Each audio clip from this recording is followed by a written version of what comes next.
If you're anything like me, then you probably rely heavily on your iPhone's alarm clock to wake you up in the morning. I'm one of the people that sets an alarm for every 5 minutes for about an hour around the time that I need to be up. But there's nothing worse than realizing in the morning that your alarm volume is super low, or worse, even muted. In this video, we'll take a look at setting the alarm sound and then making sure that the volume is up to where you want it.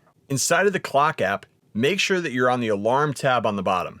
If you don't have an alarm already set up, tap the plus sign on the top right and set up a time that you want to have the alarm go off at.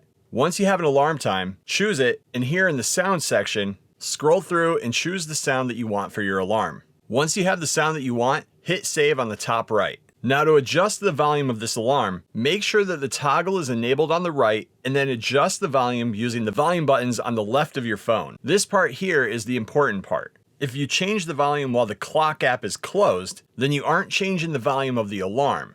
Every night before I close my phone, I always open up the clock app, turn my alarms on, and then set the volume while the app is still open. Also, if you use the mute button on the side of the phone, just make sure that that's turned off too. That should adjust the sound of your volume without any issues, but if for some reason you're still not able to adjust the volume, you may have another volume setting changed somewhere else. Close the clock app and then open settings.